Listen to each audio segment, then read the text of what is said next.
nuestro siguiente invitado, el doctor en jurisprudencia Pedro Donoso, director general en iCare, Inteligencia Comunicacional, analista de temas políticos. Hoy vamos a abordar algunos de la actual coyuntura en nuestro país.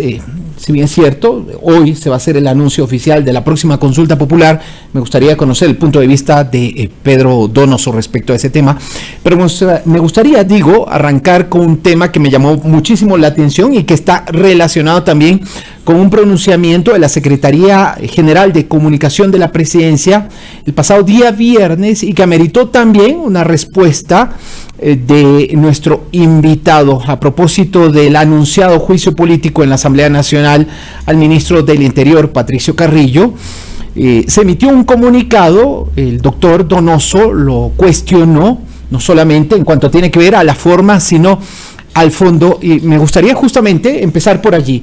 ¿Cómo mira usted este anuncio de juicio político al ministro Carrillo, doctor Donoso, pero sobre todo la defensa que ha hecho el gobierno nacional y principalmente el presidente de la República para el funcionario? Muy buenos días. Hola Néstor, gracias por la invitación, buenos días. A mí me sorprendió más que en la lógica de la dinámica política de defensa de un ministro, los errores de fondo y forma que tuvo ese pronunciamiento, porque es un comunicado de la SECOM, ¿no? Es decir, esto no nace finalmente de la cuenta de Twitter del presidente, sino de la SECOM. Y en un comunicado, donde tú tienes que cuidar mucho el fondo y la forma. Yo ponía de una manera un poco más irónica, ¿no es cierto?, que es difícil que un comunicado tenga errores de fondo y de forma al mismo tiempo. ¿Cómo no? Que tenga errores políticos y gramaticales, errores de redacción, errores de no entendimiento del procedimiento parlamentario.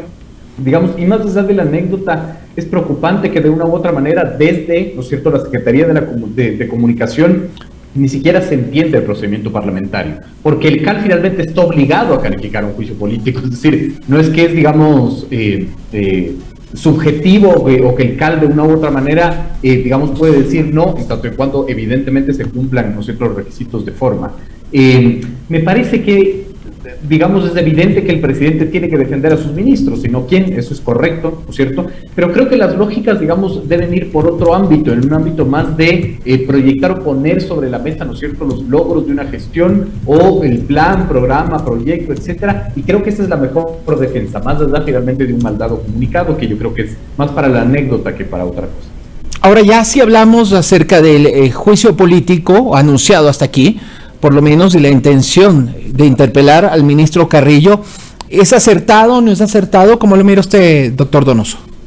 Lo que pasa es que yo no puedo dar una opinión de si es acertado o no, finalmente. El punto aquí es que la Asamblea está procediendo, ¿no es cierto?, con su función de fiscalización. Sí, habrá que claro ver qué pruebas se presentan, ¿no es cierto?, etcétera. Y así es la democracia, ¿no? Es decir, muchas veces en el país del quién y no del qué, nos fijamos en quién lo hace, ¿no es cierto? Entonces, seguimos con, por ejemplo, este mito de que el legislativo bloquea al ejecutivo, cuando en verdad si ponemos, las cosas de manera súper objetiva, vamos a ver que hay muy poco que bloquear, porque el Ejecutivo no ha enviado casi leyes de la Asamblea, ¿no es cierto? El Ejecutivo no ha participado en en el protagonismo de proponer políticas públicas, ¿no es cierto? A mí me cuesta mucho, yo siempre repito esto, me cuesta mucho reconocer o identificar 5 políticas públicas de este gobierno. No lo puedo hacer. O yo estoy haciendo muy mal mi trabajo, o el gobierno no tiene la capacidad de decirnos cuáles son las políticas públicas que está promoviendo, y eso evidentemente se siente en la población, ¿no? Es decir, la última encuesta de perfiles de opinión, por ejemplo, de hace 4 días,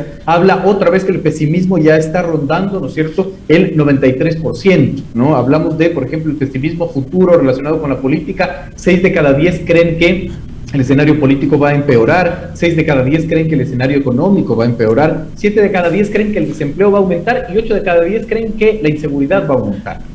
Eso de una u otra manera es a lo que se tiene que dedicar el Ejecutivo. Y doctor Donoso, antes de darle paso a cerrar lo último, por lo menos de mi parte, en materia de seguridad pública, ¿usted ve políticas justamente en ese sentido?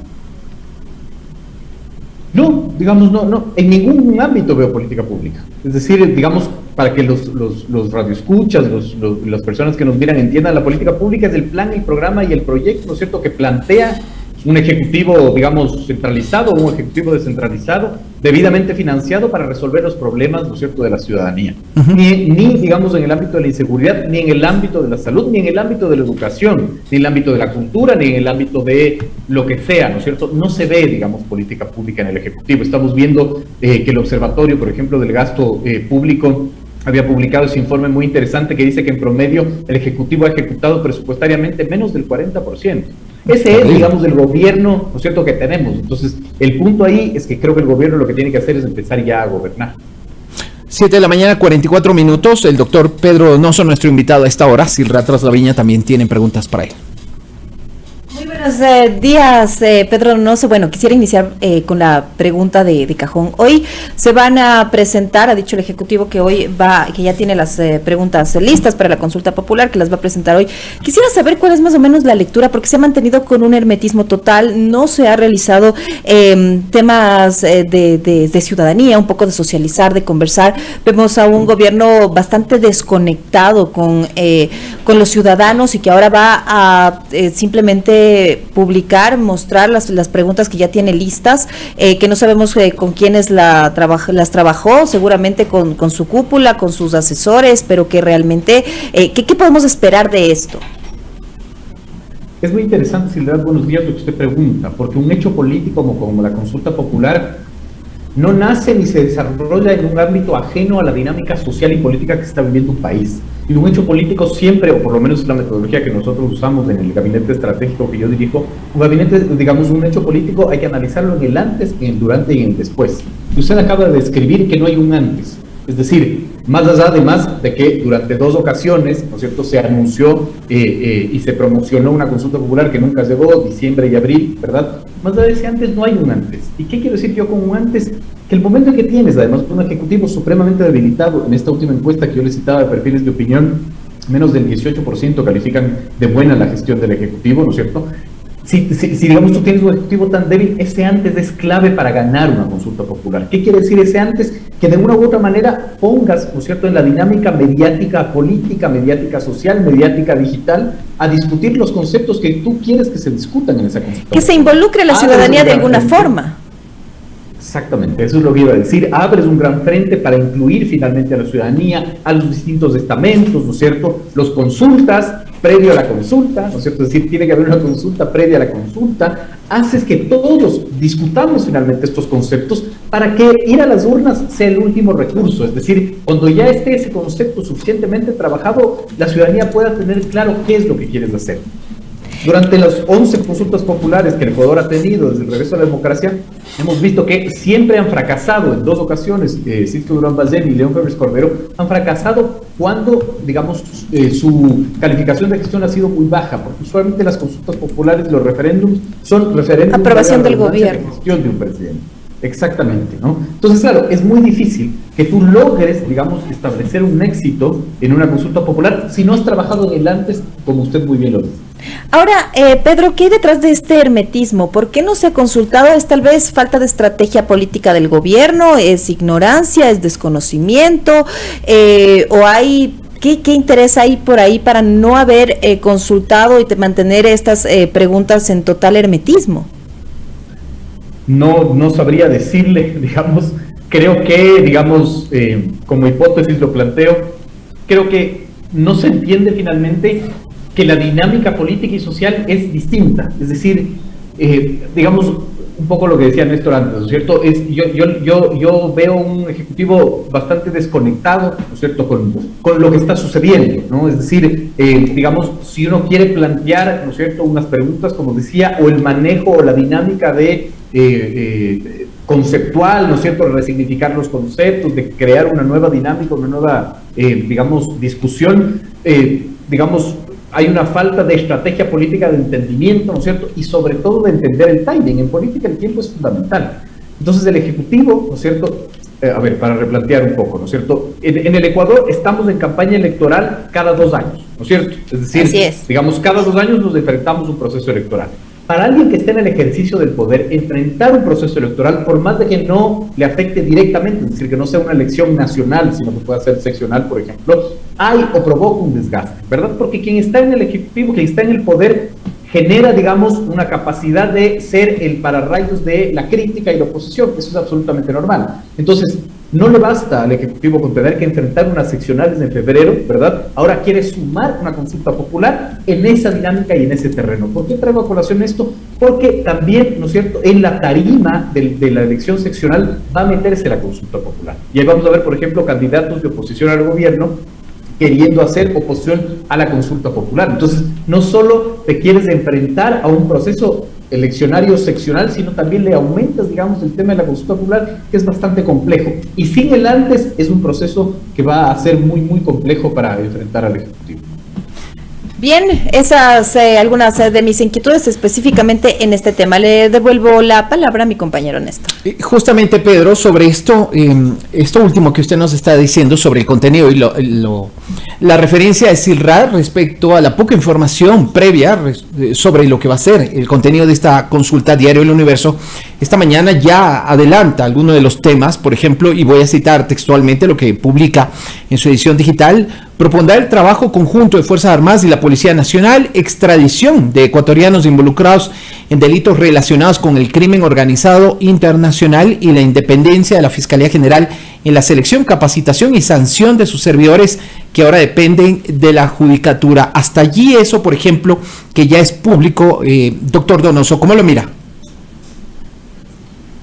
Digamos, el grave problema que enfrenta la clase política o los políticos en general, ¿no es cierto?, es la alta expectativa, ¿no? Entonces, claro, estamos discutiendo, y yo estoy partiendo quizás equivocadamente, de la premisa de que el gobierno puede perder la consulta popular, ¿no es cierto? Quizás el escenario más probable, a mí me gusta hablar con escenarios, el escenario más probable es que en efecto la pierda, ¿no es cierto? ¿Por qué? Porque va a haber mayor oposición, porque es un gobierno debilitado, porque en la historia de las 11 consultas populares, y esto ha sido un referéndum de aprobación, etcétera, etcétera, etcétera, ¿verdad? Pero viene otro aspecto. ¿Y qué pasa si gana la consulta popular? Entonces usted me va a decir, muy bien para el gobierno. No necesariamente. ¿Por qué? Porque si tú vendes que la consulta popular va a resolver el problema de la inseguridad, que es un problema estructural, social, que no se va a resolver en el corto plazo, que requiere políticas públicas, que requiere financiamiento estatal, que requiere presencia del Estado. En esta última encuesta de perfiles de opinión, otra vez nos enfrentamos con que solo el 15% confía en el Estado. Perdón, cree en el Estado, que es más grave. ¿Qué quiere decir esto? Que solo 1 de cada 10 consultados cree en el Estado. El Estado entendiendo además como el ente capacitado para administrar las tensiones sociales. Si yo no creo en el Estado, yo no creo que el Estado va a resolver mis necesidades básicas, ¿no es cierto? Las tensiones sociales se van a resolver de manera individualizada. Entonces yo voy a salir, si no tengo que comer, yo voy a salir a robar, ¿no es cierto? Si yo tengo un problema con mi vecino, yo lo voy a salir a golpear, porque ya no, digamos, confío en que el Estado va a tener que administrar la transacción que se dice, ¿no es cierto? Es decir, la transacción de la convivencia social. Si el gobierno gana, ¿no es cierto?, la ciudadanía va a tener una alta expectativa de que esto se resuelva, que se resuelva la inseguridad, y yo creo que ahí va a tener un mayor problema que si es que pierde. Ahora bien, doctor Donoso, y aquí sí también quiero el punto de vista del doctor en jurisprudencia. Considerando que entre lo que se anuncia, y lo ha dicho también públicamente el ministro de Gobierno, uno de los temas estaría relacionado, por lo menos de los grandes temas, no sé si a través de 1, 2, 3 o más preguntas, con la seguridad ciudadana, ¿qué sería necesario preguntar? Es decir, por ahí generar mayor capacidad a la Policía Nacional para poder combatir el crimen organizado, porque no creo que el problema de la inseguridad en el Ecuador se solucione con ahora permitir la extradición de personas involucradas en delitos relacionados también con el crimen transnacional. Digamos, como le decía, la inseguridad es un problema estructural, ¿no es cierto? Es decir, estamos viendo unos indicadores sociales gravísimos finalmente, ¿no? Es decir, la migración, por ejemplo, recién publicaba, me parece que el portal Primicias, ¿no es cierto?, que salieron del Ecuador más de 8,000 personas, ¿no es cierto?, y no regresaron ni la mitad. Es decir, hay una ola migratoria, ¿verdad? Hay una descomposición social, el tejido social está quebrado, está roto, ¿no es cierto?, nos lo dicen las cifras. Eso es inevitablemente la razón de por qué estamos viviendo inseguridad. Evidentemente hay que sumar también el tema del narcotráfico. Ahora, usted me pregunta, ¿qué es lo que hay que preguntar para solucionar el tema de la inseguridad? No hay que preguntar nada, hay que gobernar. Hay que establecer políticas públicas, ¿no es cierto? Pero esto no se resuelve con más policías y militares en las calles. Esto tiene un 50%, ¿no es cierto?, de una política de atención a la criminalidad con, evidentemente, la fuerza pública, pero tiene un 50% de políticas públicas que resuelvan lo social. Y yo pregunto, ¿cuáles son las políticas públicas que ha presentado el Ejecutivo que resuelvan lo social? Hasta ahora no puedo yo decir. Cuando tienes un Ejecutivo que, digamos, ejecuta el presupuesto en menos del 40%, ¿no? Entonces, es evidente que lo que falta aquí es la aplicación y la ejecución de políticas públicas. Pregunten lo que quieran, pero finalmente la inseguridad no se va a resolver porque es un problema medular y estructural de la sociedad. Tal vez este tema de inseguridad estaría entonces siendo y podría ser utilizado para de alguna forma caer en una especie de populismo, me refiero al momento de ya ponerse en la campaña y señalar que esto es por el tema de seguridad, etcétera, y rayar en una especie de populismo respecto a los temas de inseguridad y apalancarse allí para obtener la aprobación del país. Le voy a responder, Silra, gallos y casinos, ¿no? Gallos y casinos, es exactamente lo que hizo Correa finalmente en su consulta popular. Es decir, son preguntas de enganche. Si usted me pregunta, ¿quiere que deje de haber robos en el Ecuador? Todo el mundo va a decir que sí, claro. Eso es evidente, ¿cierto? Pero no se pregunta el qué, se ejecuta el cómo. Ese es el problema del Ecuador. Somos un país sobredimensionado con, digamos, diagnósticos. Estamos sobresaturados de diagnósticos. Ya sabemos qué es lo que sucede. Alguien nos tiene que decir, bueno, ¿cómo se va a resolver esto? Ese es el punto. Ahora, también quisiera, ya para cerrar mis preguntas, sobre el tema de la baja ejecución que hay en el gobierno y que usted señalaba que ya se deberían dedicar a trabajar. ¿Por qué hay esta baja ejecución en el gobierno? ¿Por qué no alcanzan sino el 40% de ejecución? ¿El gobierno tiene miedo de ejecutar de alguna forma o raya también en el tema de austeridad? Porque a veces se confunde un tema de austeridad, el tema de ahorro con un tema de ejecución, porque si es que tú estás enfocado en ahorrar, pero también tienes que ejecutar, porque si no ejecutas quiere decir que no estás trabajando, tal vez hay un desconocimiento en el gobierno de cómo trabajar estos temas y de cómo hacer una correcta ejecución para que se pueda ver un trabajo precisamente que es lo que está llamado a hacer el gobierno. Yo soy un pésimo invitado a entrevistas cuando me preguntan el por qué, porque no sé por qué. Digamos, decir, no, me cuesta mucho el entender las razones, ¿no? Y digamos, si yo puedo establecer una hipótesis, es una hipótesis especulativa que no sirve de nada al análisis, ¿no es cierto? Es decir, me cuestiona mucho, no tengo la respuesta, no sé finalmente por qué no lo hacen, ¿verdad? Es decir, digamos, y además... ¿Cómo a qué obedece este tema? De acuerdo, tampoco lo sé a qué obedece, ¿no es cierto? Ya no es una discusión finalmente de, ¿no es cierto?, una percepción, es decir, los medios de comunicación, además desde su variedad, ¿no es cierto?, desde cualquier tendencia, desde cualquier posición, han evidenciado que, por ejemplo, Ecuador carece ahorita de medicinas en los hospitales públicos, en la red de salud pública, ¿no es cierto? Eso ya no es percepción, finalmente, es una realidad. Y no es nuevo, además. ¿Por qué no ejecutan el presupuesto? No es nuevo, además, es evidente, pero tampoco finalmente se está resolviendo el tema. No sé la razón, ¿no es cierto? Lo que sí sé es que ahí está el fenómeno político, y ese fenómeno político hay que analizarlo muy bien, ¿no es cierto? No solo para entender las razones, sino para que se plantee finalmente cuál es el camino, ¿no es cierto? Y por eso me parece que es importante empezar a hacer, digamos, un escrutinio de cuáles son las políticas públicas que nos ha planteado el Ejecutivo, ¿no? Y, como le digo, a mí me dificulta muchísimo entender o poder visualizar 5 políticas públicas. Puedes visualizar quizás el tema de la vacunación, que fue absolutamente exitoso, ¿no es cierto? Pero de ahí no ves una política pública, por ejemplo, de reinserción de los niños, niñas y adolescentes que desertaron del sistema escolar, por ejemplo, ¿no es cierto? No ves una política pública para bajar los índices de criminalidad apropiándose del espacio público, ¿no es cierto? Es decir, menos aún. Complejo, exacto, es muy complejo visualizar esa política pública. Entonces hay 2 caminos o hay 2 razones. O nosotros no lo estamos viendo, ¿cierto? O el Ejecutivo, más bien 3, o el Ejecutivo no nos está comunicando o no existe esa política pública. Ese es el punto, digamos, que hay que como pensar y analizar. Y si lo están haciendo, de todas maneras no lo están comunicando, y lo que no se comunica prácticamente no existe, porque no sabemos si es que lo están o no lo están haciendo. Entonces, sí hay graves también problemas de comunicación, definitivamente. No, yo no soy muy partidario de que sean los problemas de comunicación, porque finalmente nos pueden hacer un hermosísimo video, pero si yo voy mañana, ¿no es cierto?, al Teodoro Maldonado y no hay ni hilo para saturar, no importa cuál es el hermosísimo. No hay ejecución. Entonces, claro. Claro, necesitamos una comunicación atada a realmente tener que comunicar, definitivamente. Exactamente. Para mí es gestión. Necesitamos gestión para poder comunicar, no necesitamos comunicación para poder gestionar. Así es. Doctor, muchísimas gracias por su tiempo en esta mañana. No, a ustedes por la invitación. Gracias.